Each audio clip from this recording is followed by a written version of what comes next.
Welcome back. Today I would like to share you about P-38, the hated fighter bomber. The Lockheed P-38 Lightning emerged as a formidable fighter during the Second World War, known for its striking presence on the battlefield. On August 14, 1942, a pilot manning the controls of a novel American fighter, the P-38 Lightning, swooped from the Atlantic skies. The P-38 lived up to its name, embodying the swift and potent characteristics of a natural phenomenon. Its prey was the German Focke-Wulf Fw-200 Condor patrol bomber, a crew unacquainted with such an adversary. The P-38's unique architecture, especially its dual tails, endowed the Lightning with a revolutionary appearance. Firing a barrage of 409 rounds a minute from its front-mounted armament, the pilot quickly brought down the Condor, recording the initial downing of a German plane by an American during the war. Fork-tailed Devil. In the following 6 months, the P-38 demonstrated its adaptability in the deserts of North Africa. A German pilot, overcome with panic, capitulated to the forces in an Allied encampment near Tunisia, frantically pointing skyward and uttering the term Der Gabelschwanz Teufel repeatedly. After interpreting his words, U.S. officials unraveled the essence of his dread. The P-38 had earned an ominous moniker, the Fork-tailed Devil. The P-38 stood out as an exceptional fighter bomber during the war, asserting aerial supremacy in both the Pacific and European theaters. It served in a versatile array of roles, from protective fighter to bomber escort to tactical bomber. Most prominently, it was the instrument that led to the downfall of Japan's most formidable military leader. Lockheed, fresh in the defense sector, presented the XP-38, an innovative design that broke away from traditional aircraft structures, showcasing a tripod configuration and twin tails. The side pods aligned with the tails housed an Allison V1710 engine each, boasting 1,000 horsepower. Despite its unconventional design, the Army embraced the XP-38, driven by the necessity for its robust power and velocity to rival the latest German and British aircraft. It was heavily armed, featuring an arsenal of 4 50-caliber machine guns and a solitary 20mm cannon, all mounted within the aircraft's nose. Skunk Works. Lockheed created a secret team for the project. They called it Skunk Works later. Hall Hibbard and Clarence Kelly Johnson led Lockheed's design team. They reviewed various twin-engined layouts. Push-pull propellers were one option. They chose a unique design, similar to few others like the Fokker GI. The Northrop P-61 and the Saab-21 also had this form. The team opted for twin booms. These would hold the tail, engines, and turbo superchargers. The pilot and weapons would sit in a central pod. The XP-38 gondola was to have 2 50-caliber guns and 2 30-caliber guns. It would also feature a prototype T1 autocannon. The YP-38s replaced the T1 with a 37mm autocannon. This had 3 5-round clips, but this setup didn't work well in flight. From March to June 1941, they tested more armaments. The P-38E ended up with 4 machine guns and 1 20mm cannon. This layout was rare. U.S. planes usually had wing-mounted guns. The P-38's nose guns could hit targets up to 1,000 yards away. Other planes had guns optimized for a certain range. The P-38's cannon fired 650 rounds per minute. The machine guns fired 850. The combined fire rate was over 4,000 rounds per minute. The cannon could fire for 14 seconds. The machine guns could fire for 35 seconds with full magazines. Lockheed's design also had a new landing gear and a bubble canopy. It featured 2 1,000 HP engines with unique propellers. These helped cancel out engine torque. The engines had opposite turning crankshafts. The P-38 used stainless steel and smooth aluminum panels. It was the first American fighter to fly over 400 men PAH in level flight. Major designs issues. Test flights showed issues, first thought to be tail flutter. At speeds close to Mach 0.68, especially in dives, the tail shook and the nose dipped. In this dive, the P-38 would stall and the controls would freeze. The pilot had to escape or wait to regain control in denser air. In May 1941, Major Signe Gilkey managed to ride out this lockup and recovered using the trim. Lockheed engineers knew this was a big problem. However, they had to prioritize their current orders first. By June 1941, the service renamed itself as the U.S. Army Air Forces, USAAF. By September, they delivered 65 Lightnings to the USAAF and allies. By November, Lockheed had time to address the dive control issue. They tested new ideas. The first was adding spring-loaded tabs to the elevators. These tabs would help pilots in high-speed dives. Test pilot Ralph Verdon had to follow a specific test plan. He had to avoid fast moves at low altitudes. A warning was taped to his panel about this. Death of Verdon. On November 4, 1941, Verdon flew YP-38 No. 1 and followed the test plan. But then he went into a steep dive and tried to pull out. The tail failed and Verdon died in the crash. The engineers rejected the servo tabs as a solution. Lockheed had to keep searching for the cause. The Army insisted it was flutter and pushed for a closer examination of the tail. In 1941, flutter usually meant a weak tail. But the P-38's tail was rigid, fully covered in aluminum. The P-38 never really had flutter.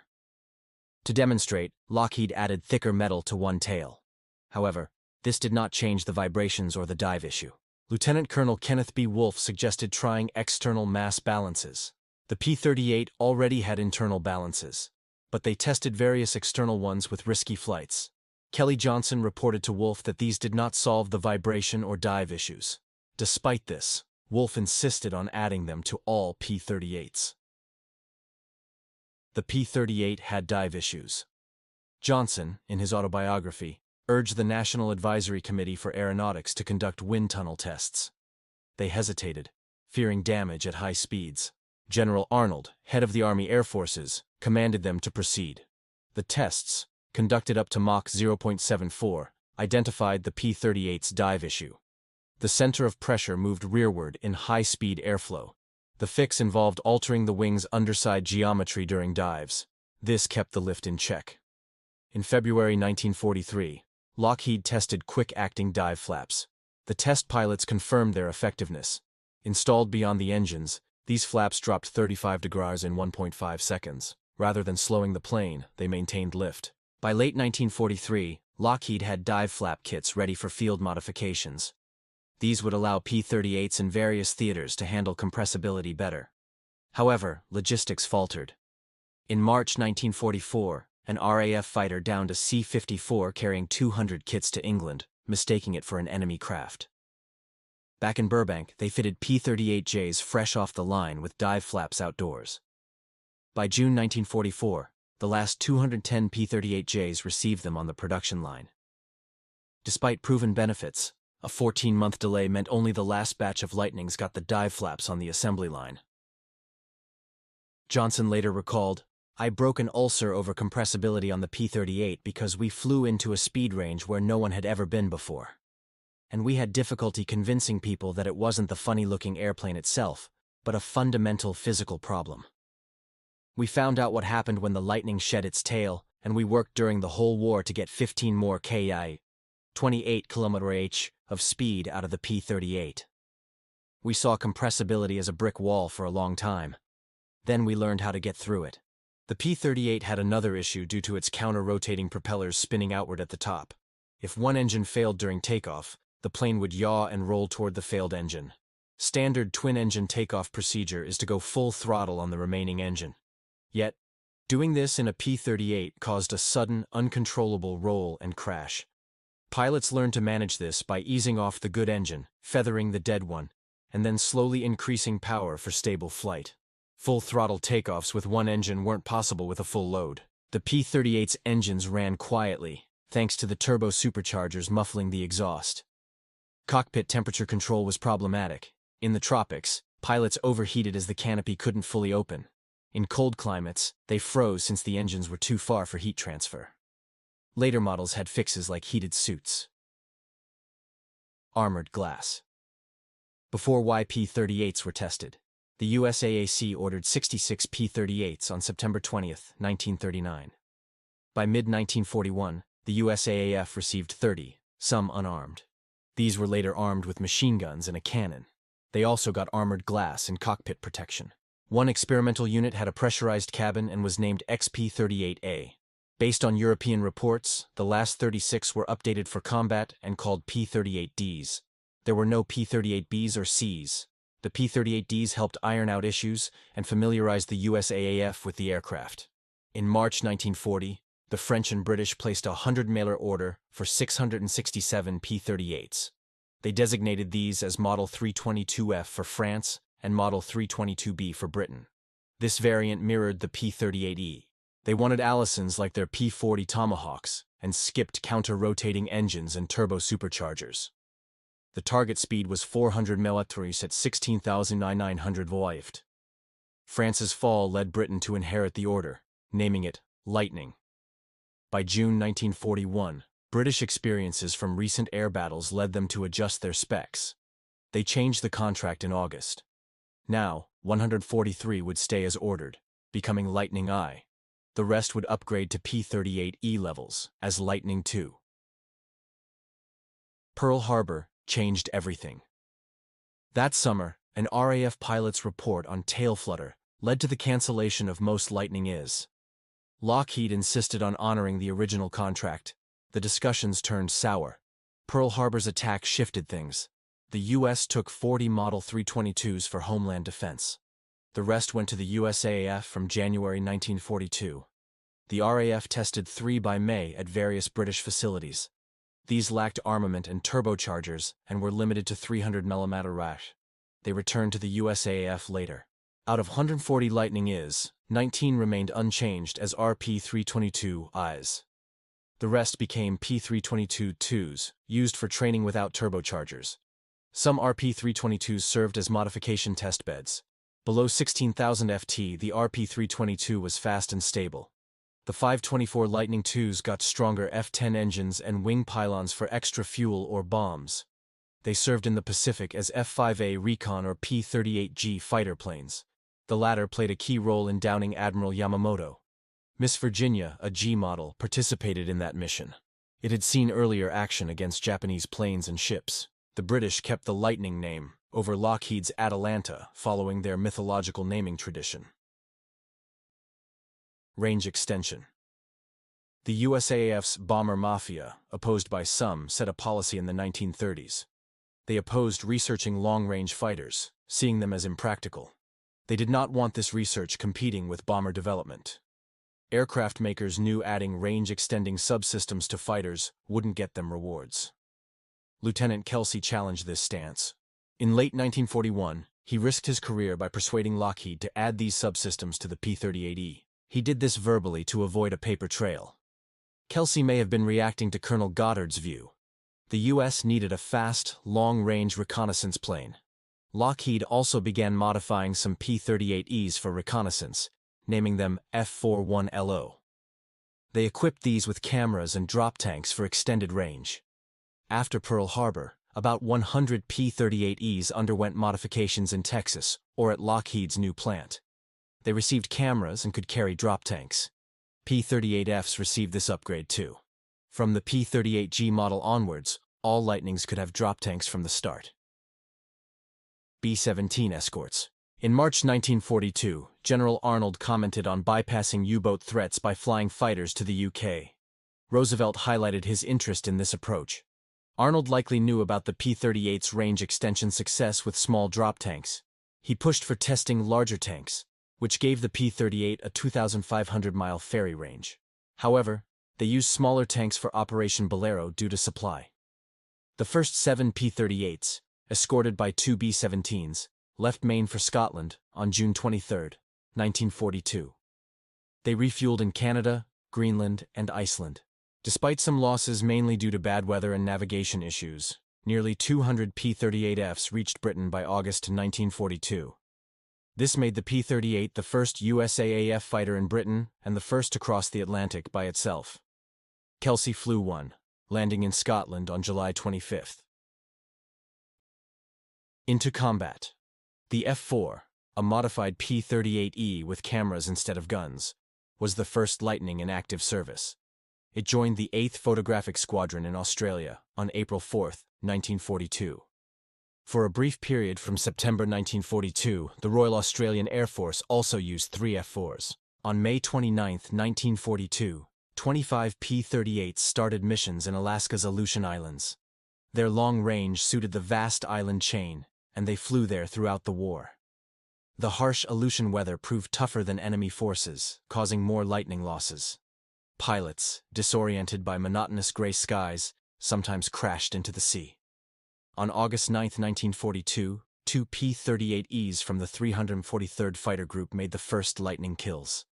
They downed two Japanese Kawanishi H-6K flying boats after a 1,000-mile patrol. European theater. Following the Battle of Midway, the USAAF redeployed fighters to Britain for Operation Bolero. The first fighter group's Lightnings flew to Iceland, then across the Atlantic. On August 14, 1942, Second Lieutenants Elza Shahan and Joseph Schaffer from Iceland downed a Focke-Wulf Fw-200 Condor. Schaffer, possibly in a P-40C or P-39, hit it first. Shahan, in his P-38F, delivered the final blow. This marked the first Luftwaffe aircraft the USAAF destroyed. After 347 fruitless sorties, the 1st and 14th Fighter Groups shifted from the UK to North Africa's 12th Air Force for Operation Torch. Using the Lightning's range, pilots bypassed neutral territories to refuel in Morocco. Initially, they stationed at Tafaroui Airfield in Algeria. The P-38s first saw North African combat on November 11, 1942. Lieutenant Mark Shipman achieved the first P-38 kill in North Africa on November 22. He later downed a Bf-109 and a Me-323 Gigant. Results in the Mediterranean were mixed. Some P-38 pilots became aces, others fell to inexperience or tactics. The P-38 saw its highest losses here, primarily escorting bombers. First downing of a P-38 by the German fighter. Initially, they stayed close to bombers, making them easy prey for German fighters. As losses climbed, P-38s from the UK reinforced them. By February 1943, tactics shifted, granting P-38s more combat freedom. The first major German victory against P-38s occurred on November 28, 1942. Bf-109 pilots claimed 7 Lightnings with no losses. German pilots continued to dominate several encounters into January 1943. Virgil Smith and Jack Ilfrey became the first P-38 aces by December 26. Smith's 6th victory came on December 28, but he died 2 days later, likely hit by Herbert Rollwage, who survived the war with over 70 kills. The 14th Fighter Group's heavy losses in December 1942 led to reinforcements from the 82nd FG from the UK.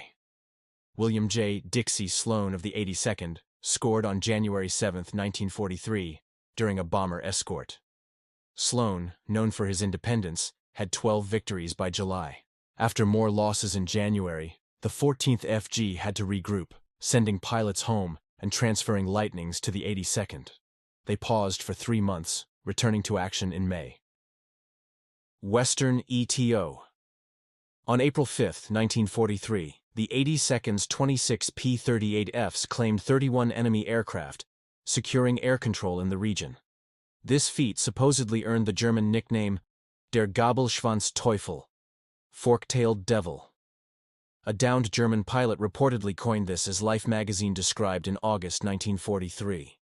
However, this nickname's origin is questionable, as it might have aimed to boost the P-38's image in America. The P-38 remained a key player in the Mediterranean, engaging in and enduring combat. On August 30, 1943, 13 P-38s fell to Axis fighters while guarding bombers over Italy.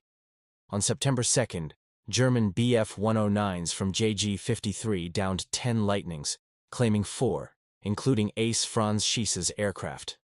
German pilots had mixed views on the P-38. Some saw it as an easy target. Others respected its capabilities. Johannes Steinhoff of JG-77 admitted dogfighting with P-38s was challenging due to their agility. Franz Steigler avoided head-on fights, calling them suicidal. He suggested diving to escape the slower-rolling P-38. General Adolf Galland. Herbert Kaiser, who downed a P-38, respected its speed and maneuverability over his Bf-109 G6. Johann Pichler found the 1943 P-38 faster in climbs. Kurt Bühligen recounted shooting down 7 P-38s in Africa, saying they were vulnerable. General Adolf Galland compared the P-38's weaknesses to the Bf-110. finding German fighters superior. Heinz Baer considered them not challenging to outmaneuver. A P-38G landed in Sardinia by mistake on June 12, 1943, after a compass failure. Angelo Tondi, an Italian test pilot, then flew it for evaluations. On August 11, Tondi attacked bombers, reportedly downing B-17G Bonnie Sue. The 301st BG later reported losing B-17, the Lady Evelyn, to an enemy P-38. However, Italy's corrosive fuel limited the captured Lightning's operations. Post-war, Italy used other Lightnings. On June 10, 1944, during a low-altitude mission in a tight valley, Lightnings suffered heavy losses. 96 P-38Js from the 1st and 82nd Fighter Groups took off for a dive-bombing raid on Ploiești. Flying cover, they aimed for surprise and accuracy with 46th 82nd Group P-38s bombing from 7,000 feet. Enemy airfields were ready, Ploiești was hidden by smoke, and anti-aircraft fire was intense. German Bf-109s and Romanian IAR-1C fighters engaged the Lightnings. Normandy invasion. In the ensuing valley skirmish, the 71st Fighter Squadron, outnumbered, lost 9 planes. In total, the USAAF lost 22 aircraft but claimed 23 enemy planes. The mission destroyed enemy locomotives and infrastructure, but the bombing's impact was unclear. The USAAF didn't repeat the dive-bombing tactic, but the 82nd received a Presidential Unit citation for its role. Over Germany, the 8th Air Force's bombers needed long-range escorts. In September 1943, P-38Hs from the 55th Fighter Group joined them in England. The 20th, 364th, and 479th Fighter Groups followed. P-38s and Spitfires accompanied Flying Fortress raids across Europe.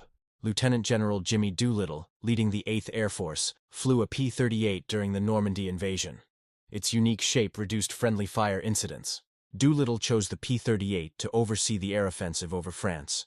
During one mission, he flew solo after a quick maneuver through clouds, his wingman missing the action. The P-38 also served as a fighter bomber in Normandy and beyond. Part of the 9 Tactical Air Command, the 370th and 474th Fighter Groups hit targets from England. They bombed radar sites, armor, troops, and flak towers. Howard F. Nichols led an attack on a German headquarters in July 1944. Jimmy Doolittle's feedback. His group, the 370th, flew from France, while the 474th operated from France, Belgium, and Germany. They focused on ground attacks until the 370th switched to P-51 Mustangs in February 1945. Following losses during 1944 raids with B-17s and P-38 escorts, Doolittle consulted the Royal Aircraft Establishment for an American fighter assessment. Fleet Air Arm Captain Eric Brown was part of the evaluation team. Brown noted, "We had found out that the Bf-109 and the Fw-190 could fight up to a Mach of 0.75, 3/4 the speed of sound. We checked the Lightning, and it couldn't fly in combat faster than 0.68. So, it was useless. We told Doolittle that all it was good for was photo reconnaissance, and had to be withdrawn from escort duties." And the funny thing is that the Americans had great difficulty understanding this, because the Lightning had the 2 top aces in the Far East. Following assessments at Farnborough, the P-38 continued its combat role in Europe for some time. The P-38J's introduction fixed many issues, but by September 1944, all 8th Air Force Lightning groups, except one, had switched to the P-51 Mustang. The 8th Air Force still carried out reconnaissance with the F-5 version of the Lightning. Pacific Theater. The P-38 saw its greatest success in the Pacific Theater. Its long range and 2-engine reliability excelled over vast ocean expanses. It often escorted bombers between 18,000 and 25,000 feet and destroyed more Japanese planes than any other USAAF fighter. Tropic pilots didn't face freezing cockpits. Instead, they often overheat. Opening a window caused disruptive buffeting. For low-altitude missions, pilots wore just shorts, shoes, and parachutes. The P-38 couldn't outturn the A-6M0 at low speeds, but it had speed and climb. It relied on hit-and-run tactics. Its central guns devastated lightly armored Japanese planes from afar. Ace Dick Bong would fly straight at targets, sometimes through the debris. General George C. Kenney, leading the 5th Air Force in New Guinea, favored the P-38. His first squadron, the 39th, achieved air superiority on December 27, 1942. Kenny often asked Washington for more P-38s, even though Europe was the focus. His Lightnings still tallied impressive scores against the Japanese. During the Battle of the Bismarck Sea from March 2–4, 1943, P-38s covered bombers and attack planes. They helped sink 8 transports and 4 destroyers. Tragically, aces Bob Forot and Hoyt Eason from the 39th died on day 2. On March 3rd, P-38s guarded 13 B-17s, bombing a convoy. When Zeros attacked downed B-17 crewmen, 3 P-38s dove in, claiming 5 Zeros. Operation Vengeance. Operation Vengeance was the U.S. mission to assassinate Admiral Isoroku Yamamoto on April 18, 1943, in the Pacific Theater. Yamamoto led the Japanese combined fleet and died near Bougainville Island when American fighters from Guadalcanal's Kukum Field downed his plane. The attack aimed directly at Yamamoto, relying on U.S. Navy intel that decrypted his Solomon Islands travel plans. His death hurt Japanese naval morale and boosted the Allies. It also acted as U.S. retribution for Pearl Harbor. During the operation, U.S. pilots reported downing 3 bombers and 2 fighters. Japanese records, however, confirm only 2 bombers lost. While debate persists over who actually shot down Yamamoto, Rex T. Barber receives the most credit from contemporary historians. P-38, the numbers. The P-38's mixed service record may say more about its use than about any aircraft defects. Engine issues at high altitudes plagued the 8th Air Force's P-38s. This was due to poor cooling systems in the G and H models. But the improved J and L models thrived, flying from Italy to Germany at all altitudes. Before the J-25 variant, German fighters could easily escape P-38s lacking dive flaps. To avoid combat, Germans would dive, knowing P-38s couldn't safely follow. Yet, the P-38's twin engines often meant safety. Many pilots returned on one engine after failures. On March 3, 1944, P-38Hs were the first Allied fighters over Berlin, despite setbacks. Lieutenant Colonel Jack Jenkins, leading with a faulty engine, made it back without the B-17s he was to escort. In Europe, P-38s flew 130,000 sorties with a 1.3% loss rate. This was close to the P-51's 1.1%, despite being outnumbered and early tactical errors. Lieutenant Colonel Mark Hubbard rated it the 3rd best Allied fighter in Europe. The P-38 excelled in range, payload, speed, climb, and firepower. In the Pacific, P-38s claimed over 1,800 Japanese aircraft, with over 100 pilots becoming aces. Superior fuel in the U.S. improved engine performance and maintenance. By late 1944, P-38L pilots in Dutch New Guinea flew missions over 950 miles, engaged in combat, and returned. This range was crucial until the P-47N and P-51D arrived. Gallery.